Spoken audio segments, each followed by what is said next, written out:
And today I have the honor to introduce you to Dr. Jennifer London.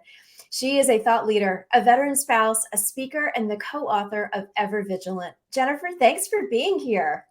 It's my pleasure. Thank you for inviting me. And I want to say hello to all of your audience and thank you for listening today. Oh, my pleasure. My pleasure.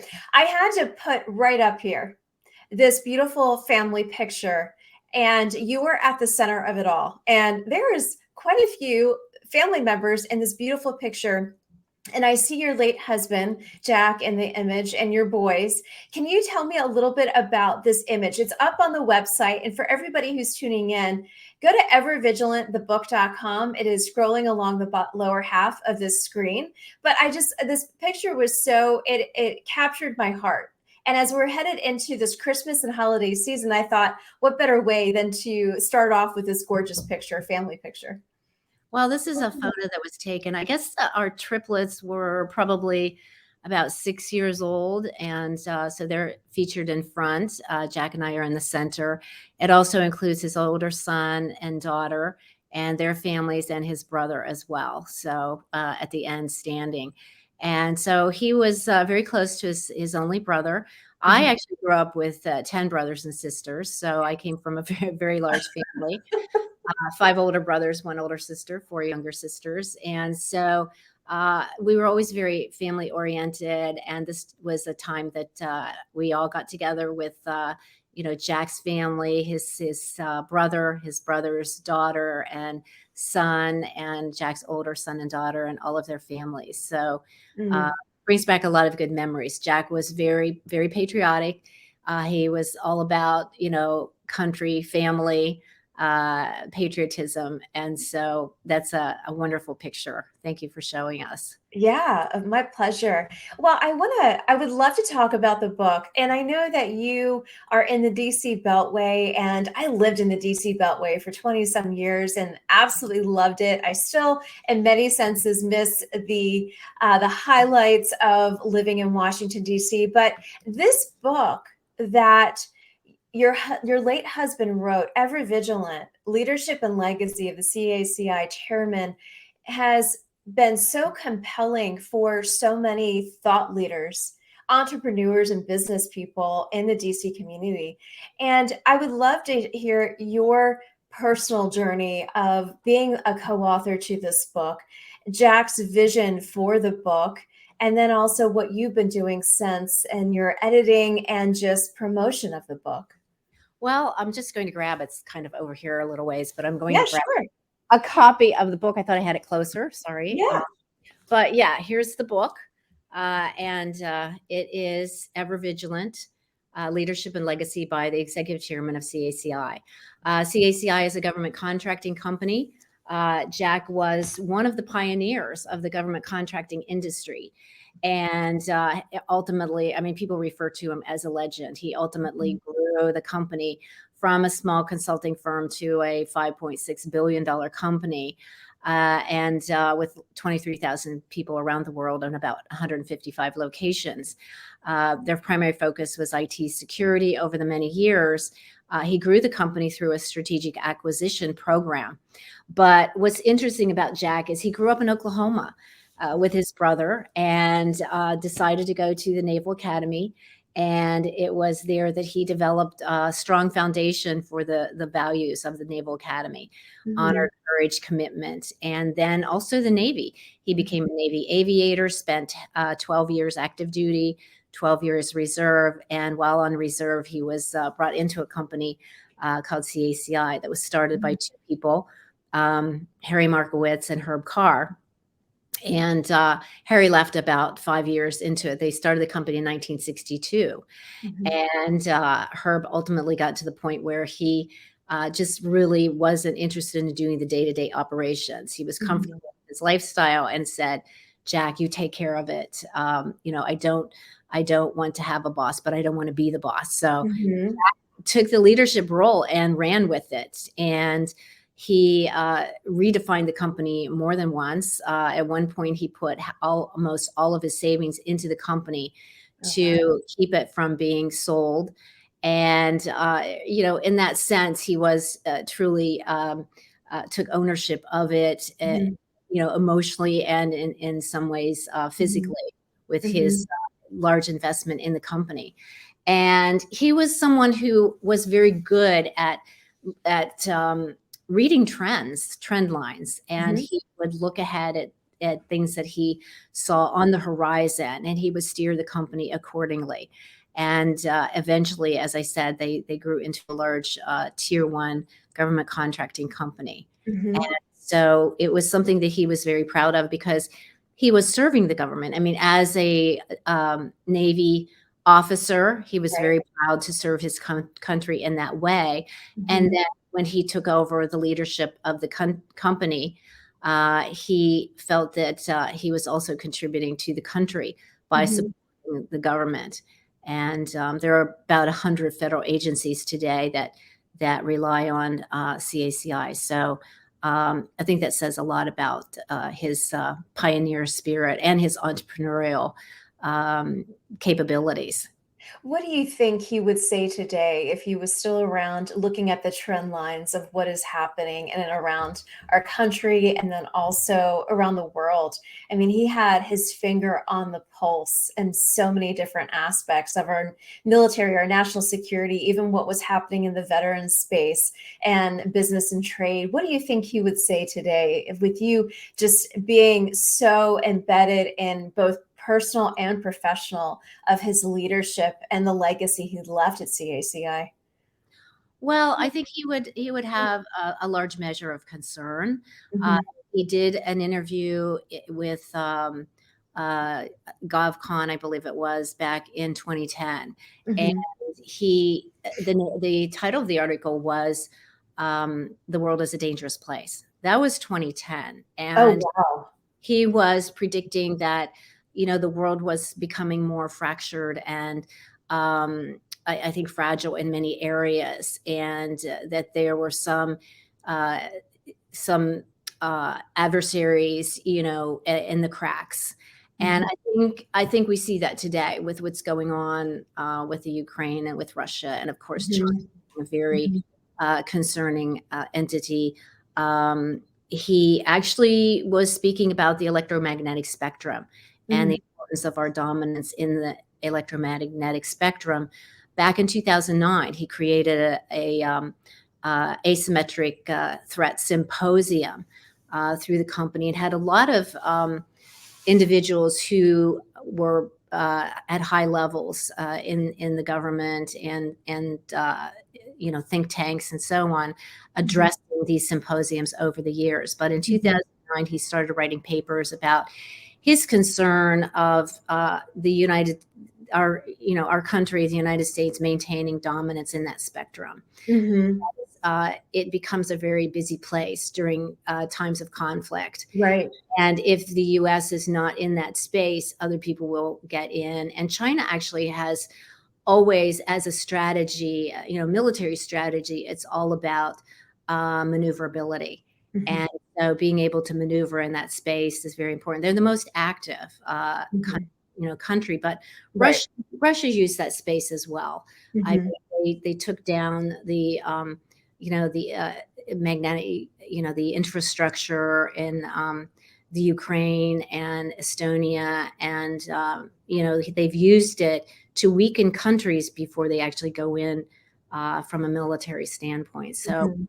the Intel community started focusing very seriously in 2016, but Jack was already kind of ringing the bell about Mhm. the importance of the electromagnetic spectrum back in 2009. And that goes to cyber as well. In the introduction of the book, the former CNO, Jonathan Greener, talks about how he presented to the board of directors at CACI, and Jack brought up the question of cyber. And Admiral Greener said, well, it essentially it wasn't high in their priority list. Shortly thereafter, they had a major breach, and it just jumped to the top of the list. And he Mhm. remembered that when Jack asked the question, and Admiral Greener basically said it wasn't a priority, Jack disagreed. Right. And so he had an ability to look at trends, and it was something he went to. It was a training. He was trained to do that through his both experience and reading and some seminars he went to. So to go back to your question, I think he would say the world is an even more dangerous place. Yeah. You know, going looking at the photo of our children. Right. I lament now that we can't. We Jack and I traveled all over the world many times. We can't go to Russia now. We can't go to China Yeah. now. I mean, uh, the maneuverability that we have in the world has shrunk Mhm. because of the activities of our adversaries. So I think he would be very concerned. Yeah. Also, he wrote a book about character. Mhm. And if we look at our own internal, compass as a country, I think he'd be very concerned about the lack of character and Mhm. integrity and ethics Mhm. that we see in many aspects of our country, business, government, community. And he felt so strongly about those principles that he wrote a book about it. Character, the ultimate success factor. One thing I love about Ever Vigilant is at the end of every chapter is application for business leaders, Mhm. for government officials, for those who are just wanting to educate themselves and continue to better themselves. And you have also brought that to light through your advocacy for veterans, through your leadership at Mount Vernon, through your different organizations that you devote your time to. And as for people to pick up this book as we are posting this and airing this and talking about this during the Christmas and holiday season, one, it's a great stocking stuffer. But aside from a stocking stuffer, it is a phenomenal read for those who may be going to college, graduating from college, for those who are climbing that corporate ladder, for those who are on Capitol Hill and looking for what's the next step for them in that ladder. Also, for elected officials, for the newly elected officials, we just finished up the midterms. How many elected officials wouldn't benefit from this? The vision, the demeanor, the integrity, the character, the determination of Jack London, and how they could learn from that to carry on their footsteps in Congress. So I sit here and say, from my perspective, our nation is looking for a leader, and you, a thought leader in your own right. What are your thoughts? What are some of the things that you would say to that new college student? What would you say to that newly elected member of Congress, first time elected to that type of seat? What would you say to them with this powerful book of determination, of business leadership skills that they could then be a part of their legacy and what they have in their future? Well, I think, people that knew Jack saw him as a role model. And I think that reading the book, he provides an example of a good role model. He received a Lifetime Achievement Award actually not long ago. Mhm. It was called the Technology Good Scout Award. So it was the scouts, and the person who presented the award said, if Jack was on your side, you knew you were on the right side. Mm. I thought that was such a good way of putting how Jack was so principled. Nobody's perfect. I'm not suggesting, going beyond to suggest any idealistic image, but he did, as I said, he created a foundation based on the principles that he learned. And for a college student, I think it's interesting that Jack thought he was going to run like a print shop in Oklahoma. And circumstances were that a friend brought his older brother home who was at the academy, and suddenly his vision shifted. And I've said this as well. A great career is a set of fortuitous opportunities when presented are taken. Mhm. So I would say don't disregard anything. If a door is cracked open, there's a Mhm. question there, an opportunity, just open it up, explore it. Doesn't mean you have to go there, Right. but you never know, where Right. that path will take you, and it could Mhm. result in. And I think if you look at various people in the present and in the past, uh, Right. their careers were built on, twists in the road that they didn't expect. So I say, be open, be flexible, Don't get too hardwired into something, because you never know, there might be an opportunity that leads to something more interesting and exciting. And Hmm. the other thing is, I find that if someone uh, chooses to do something that they have a passion for, the money will come, because they will devote. I mean, Jack loved what he did. He talks about that in the book. To me, Hmm. it seemed like he was such a hard worker, but I realized he really loved what he was doing, and putting in the long hours and spending all of that time was very much a passion. Uh, Hmm. but there was a benefit for the people that worked for him. One of his employees once said to me, who bought a house, I said, how's your house, coming along? And he said, oh, I call it the house that Jack built, because I had this opportunity in this company, and I couldn't have done the things I've done without Jack. And so, Hmm. going back to those attributes at the end of the chapters, it's Right. vision, it's determination. Yep. Jack was asked by the Washington Post once, what would be the one defining factor for his character, and he said determination. And Hmm. that throughout the book. I think going, for instance, new leaders in government, Congress, whatever, that again, being open minded and looking at any opportunity that comes along and evaluating that, but also having a vision, and also accountability, responsibility. People who are elected have a responsibility to their constituency, but Yes. Jack always felt a responsibility to his employees, to the taxpayers, uh, Hmm. because he said, he reminded me many times, we need to be mindful of this, because it's their money that supports the Right. companies that support the government. And Right. so he had a very strong sense of ethics. In fact, he was recognized as a business ethics Hmm. expert. And I think that grew out of his book on character. Hmm.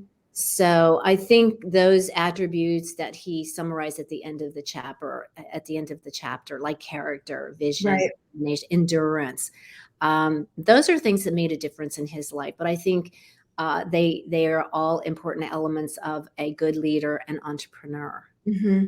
Let me ask you this. So, you were raising your beautiful three sons, your triplets, and taking as they grow older, knowing that they're coming up to be teenagers, and the leader that your husband was, what do you tell each of your boys about their father as they get older and they can start to understand more and more of the leader he was, but also he seemed like a very compassionate servant that loved this nation, that loved his family. Well, it's interesting you bring that up, because I remember many times, and you'll see various photos of him getting awards in the book. Every time he received an award or recognition, he would stand up and say, "I am humbled." That was sort of his first response. He was not someone who, uh, came across as pretentious at all. I mean, Mhm. people would say to me, "Wow, I had a meeting. I went to see, Jack London, and I was kind of nervous because of who he was. But when I met with him, he's like a regular guy." And Mhm. so I think that's so important, that he was very relatable and he really liked people. He had a hiring strategy, and there were four elements to it. First, what he looked for was attitude. People that had the right attitude, that really wanted to come to work Right. and like the company, like what they were doing. The other was ethics. Uh, Mhm. they had the right, moral compass. Yeah. And yeah, and then the third thing was commitment, that they were committed to what they were doing. Yeah. And last was expertise, which Mm. kind of flipped in terms of, HR departments. Well, looking at someone's background, do they have the expertise? Jack emphasized the intangibles. Expertise can be trained. People can learn a skill or enhance what they know. Yes. But Yes. those, the first three were very important to him, and so he recognized the intangibles. Mhm. And the things that he impressed upon our sons are, again, those intangibles. And he also stressed the importance of, doing the right thing, and also being lifetime learners. being Right. open to knowledge, which he was. Yes. I mean, he would delve into different topics and try to learn as much as he could about them. Mhm, mhm. And So let me ask you this from your standpoint. You are in your own right a thought leader. You are a veteran spouse. You are a speaker. You have been out in the front lines advocating for your husband's work, but also for all of these powerful veteran and military organizations that you guys have devoted your hearts and your minds to and your families to make sure that our active duty and then also our veterans are taken care of. Can you talk to one or two of those initiatives that you continue on carrying that light of hope to those organizations that was a very true passion of your husband's, but also of yours as well? well, I think we both felt it was so important to give back and to continue doing that.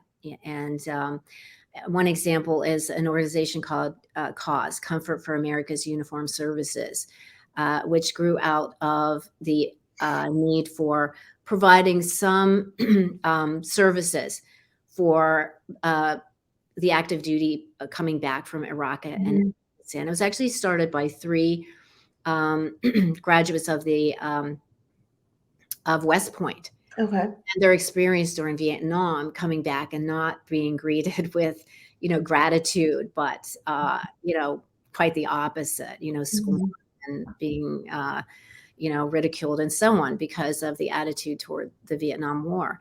And we also have very good friends who are former POWs, Mhm. who were actually shot down during that time. Several hundred aviators were shot down and taken captive in Vietnam. So cause was developed by these West Point graduates, and it was to offer sort of kits to people who were coming home, and sort of care kits and so on. And Mhm. ultimately, this organization was on all of almost, I mean, I shouldn't say all, but a lot of the bases around the country, Mhm. and also in Landstuhl in Germany. And they would offer video libraries um, for the families and the patients who were at the hospital and had to stay long term. Mhm. Night, if they couldn't go to sleep, they could, get a video to watch. And then they added on massages, and um, it was very active for many years. Jack was on the board. We would go to Walter Reed. We would be, Mhm. serving up meals at during the holidays, and and do bingo night and things like that. But it's become less active. I mean, I'm on the board now. We are still visible at Fort Belvoir Mhm. and in Bethesda at Mhm. the NIH. The Walter Reed there, Yeah. the Navy hospital that was combined with Walter Reed. Um, so we believed it was important to support them. And the book, Ever Vigilant, Leadership and Legacy, by the executive chairman of CACI, all proceeds go to military organizations. Mhm. We did that with all of the books that Jack, these major books that he did, Our Right. Name, Character, Ever Vigilant, to support military organizations. Mhm. Because again, it's part of giving back and supporting those people that keep the peace around the world. Less than 1% of our population are in the military. Right. Right. No, it's so true. One thing I've admired of you as a thought leader from afar and having been getting to know you in the past months and seeing your involvement in our service members. And one thing that really stood out to me was your leadership as you received awards for your husband during the Veterans Day time period. He received two awards back to back in 1 week. Can you talk to what you spoke about as you received those awards, the awards themselves, and what they stand for in regards to our national security and our military, if you will? Well, as I mentioned earlier, he did get a Lifetime Achievement Award Mhm. through the Technology Good Scout organization event. And, a lot of leaders, if you go through and start researching, a lot of leaders were scouts or Eagle Scouts. I think that was a good foundation for building future leadership. Mhm. Excuse me, Jack was as well. And he was our boys are scouts, and also his oldest son was involved in scouts. So basically, again, that was really just about being, stepping into the leadership role. Mhm. And that was more or less a leadership, legacy through leadership award. Mhm. The other award that he received was a recognition for a program that's a partnership between the company and the Naval Academy. Mhm. And it's really advanced studies in the electromagnetic spectrum that the Academy is offering, and supported by CACI in honor of Jack, because as Mhm. I mentioned earlier, he was really, sounding the gong on Right. the Right. importance of, where we're going from a national security standpoint. Right. Right. And so that is, I think it's going to be good for future, our future generation of leaders. And Mhm. a number of midshipmen were at the event who would be in the program. They were very appreciative. Mhm. So at that event, I talked about Jack's interest in and his focus on the importance of EMS, the electromagnetic spectrum, Mhm. from a national security standpoint.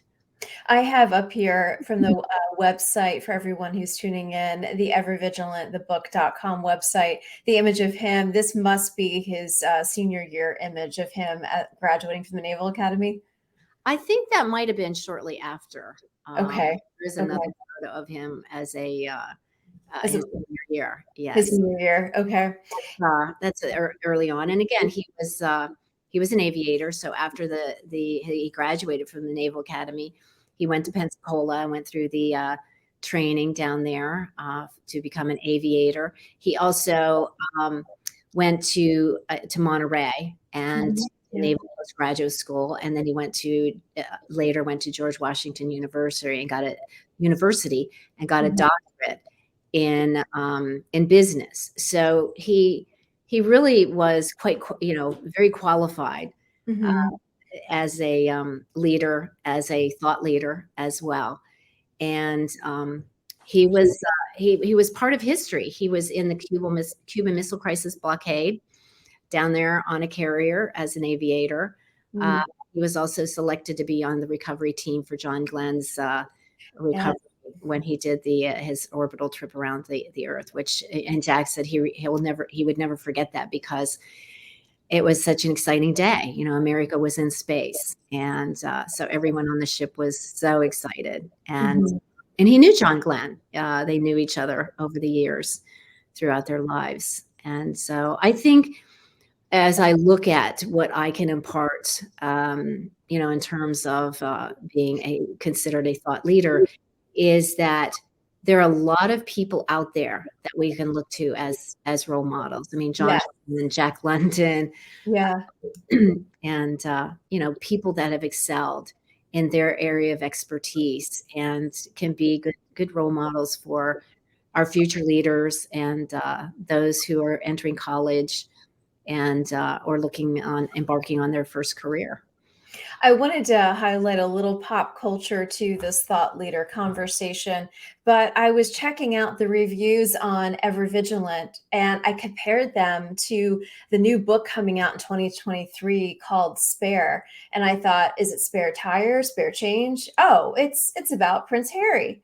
And I looked at the Goodreads, and um, Ever Vigilant is 5 out of 5 stars, where Spare is only 2.2.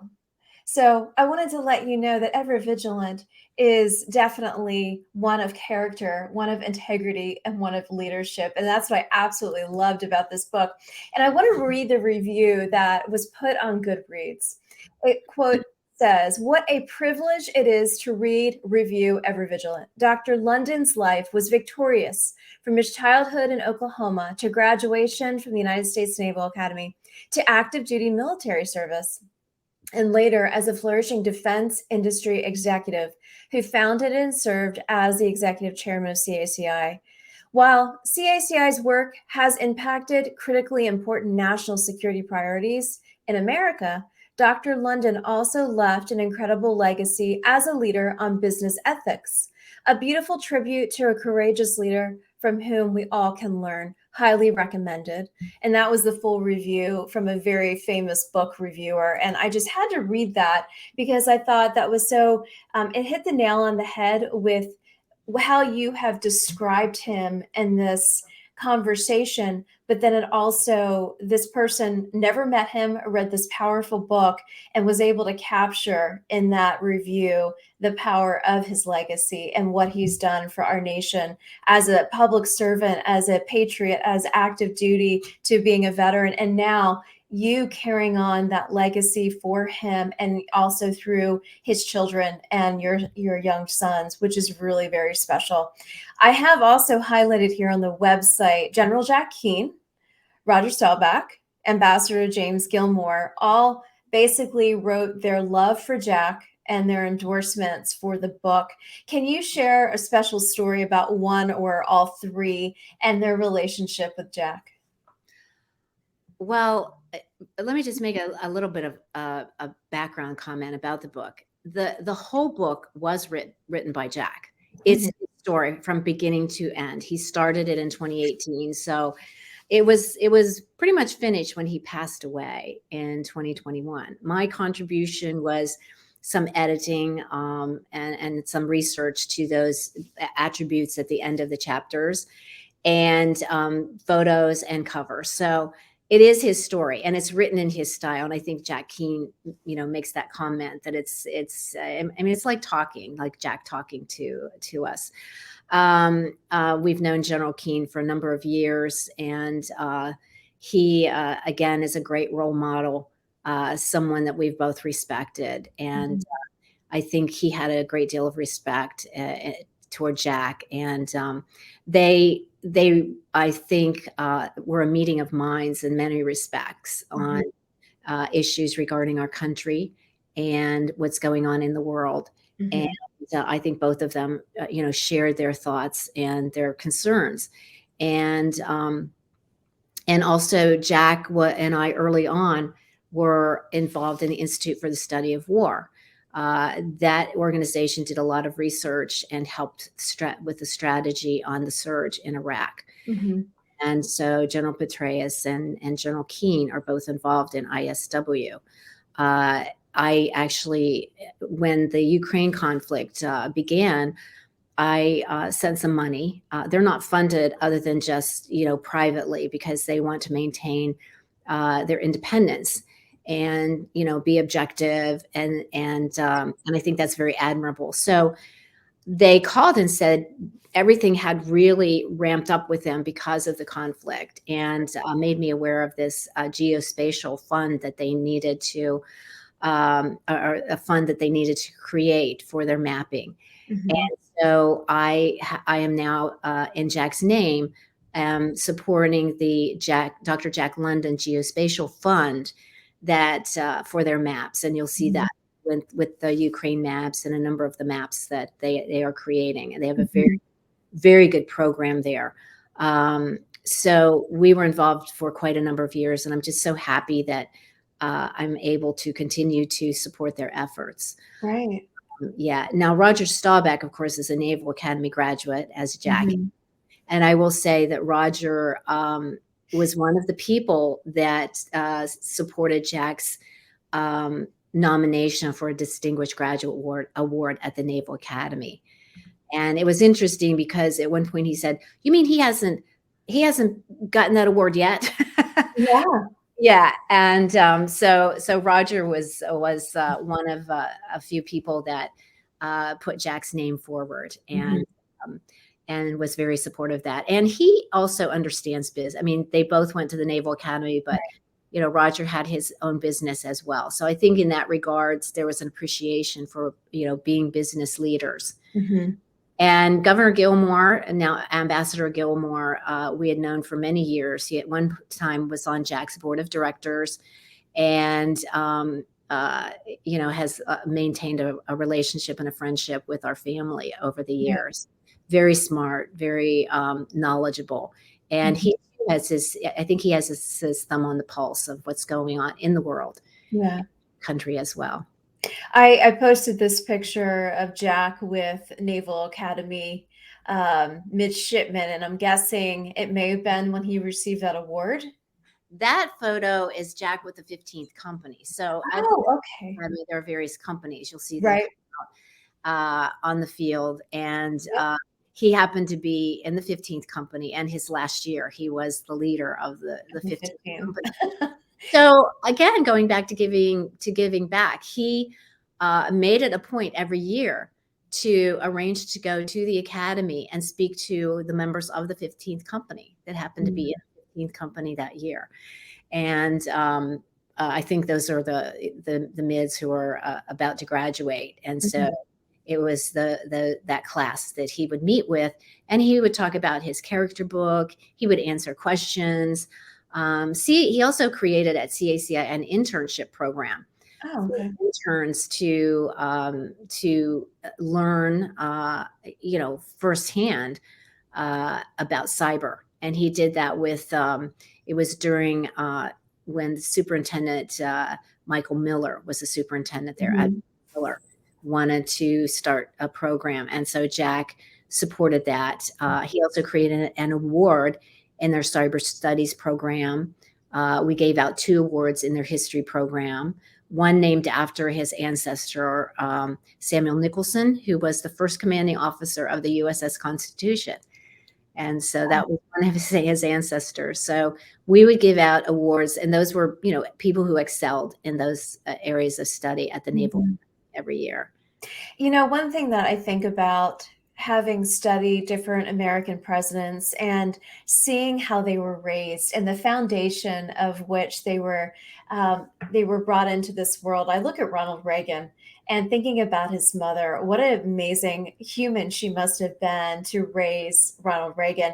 And I sit here and think about your husband and hearing and reading the book, feeling like he's sitting right next to me, similar to what Jack Keane said. But in that, you wonder about the impact that his parents made on him and that powerful foundation that they gave him to become what he was, to become that servant, to become that business leader, to become that midshipman and then graduate of the Naval Academy and then an aviator, to become your husband and the father of his amazing children. The quality and the characteristics of that, what are your thoughts on just hearing the stories of his parents and that amazing foundation that he had from Oklahoma? Well, his parents, it was kind of like the, well, not all American, I guess, but the average, typical family of America back in the time that he was growing up. His life was bookended by 2 wars. I mean, World War II and then Korea. Mhm. And so the tone of America was very different then. Mhm. And he remembers, he remembered looking over his father's shoulder at the headlines during World War II. They had family members in the war, and he had an uncle, his mother's youngest brother, who Mhm. was killed in the hedgerows in Normandy, and it really was a blow to the family. Mhm. He remembers his mom getting the telegram and crying all night, and then when they brought the body back, after the war, which a large number of families brought their loved ones back, and remembering meeting, the body at the train and so on. And so Mhm. Yep. those are very sobering thoughts for young people. Uh, Yes. and we live in a different world. We're not impacted that directly. As I said earlier, only about 1% of our population are serving in the military. Then almost every family had 1 or 2 or more individuals. Mhm. My father had a cousin who was in the Navy, 19 years old, went missing in MIA on D-Day. Think about a 19-year-old that just, we Mhm. don't know what happened. in the landing. And that was a story all over America, with so many families, not just Mhm. Normandy, but throughout, throughout the war. So his parents were entrepreneurs, though. Both of them had their own Mhm. businesses. And I think that showed him not only the importance of having a responsibility for your own business, but also dealing with people. And he Mhm. remembers how his father would do business with a handshake, and the importance of trust and knowing Yes, that yes. it wasn't 100%. Some people couldn't pay. His father had a furniture store. Mhm. So getting the carpet in and then going for the delivery and finding that somebody can't pay or whatever is a consideration when you're doing business. But I think he learned a lot of aspects about being an entrepreneur, running a company on your own, from both his parents. Mhm. So his mother had, with a partner, a personnel service. So I think growing up that way, Jack actually wrote another book that's in publication now called um, Profiles in Character. And a few presidents are profiled in there, and they touch a little bit on their early childhood, including Reagan.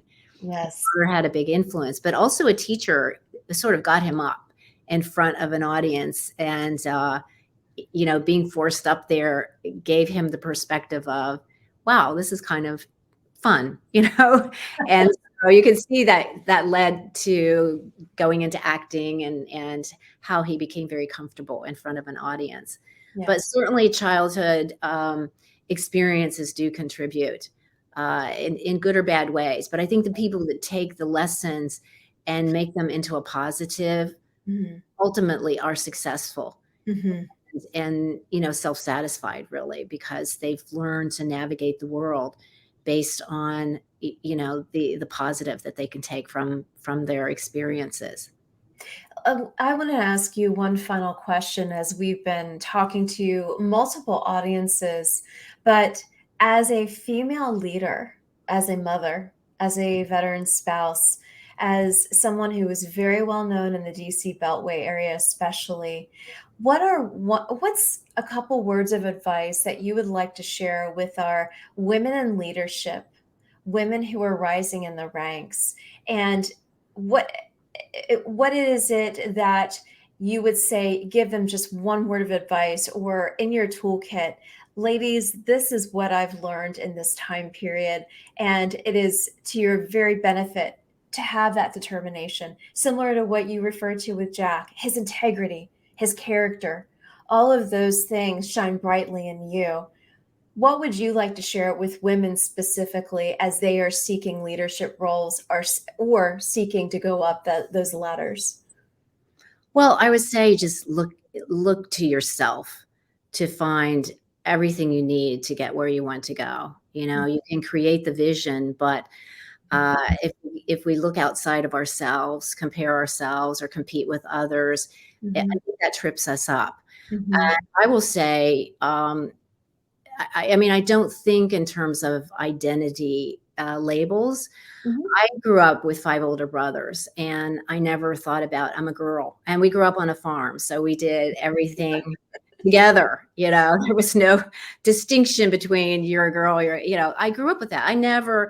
I didn't think of myself in that regard. I just thought, okay, I'm a person, I'm going to do this, I want to do that, and so on. I remember I had a roommate in college, and we had a couple of male students living across the hall.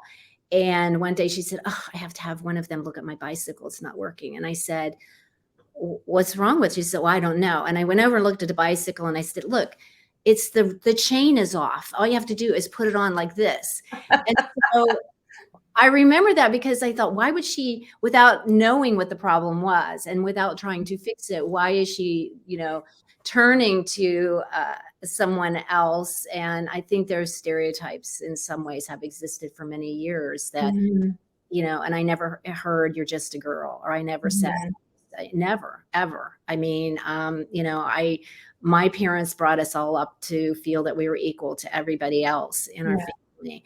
And so I think it's important to think of, you know, internally what you have, if it's your determination, if Mhm. it's vision or a combination of those, if it's your intellect, your expertise, or whatever, lead with your strengths and Mhm. don't be too concerned with, what's going on around you, because Mhm. I think what people have inside is all they need to excel if they make that the goal. Oh, well said. I believe in so many different instances in this society, it's all comparison now because of social media. Oh, look what they did. Oh, I did that. What, the recognition versus just honoring yourself and honoring the gifts and talents that you've been given, and to do those well and exhibit those well, and being that light in a very potentially dark space that that person could actually do, man or woman. So that's very well said. Any final quotes you would like to share with regards to Jack and the power of his book and the upcoming book? I love the teaser that you threw in there about the new book coming out. But I posted this picture one last time as we close this thought leadership conversation. Is there any final quotes you'd like to share to inspire the audience for the Christmas and holiday season, and then just preparing for 2023? Well, there are a lot of good quotes in the book, and I guess I'm trying to think if there's anything that jumps out. I know that Jack, felt that, short-term transient gains are not really what is important. It's, thinking big, and that real success comes from, thinking big and big thinkers. And I think we should always be expansive in how we view what we can do and what we're capable of doing in the world, as Mhm. an individual, as a community, and as a country.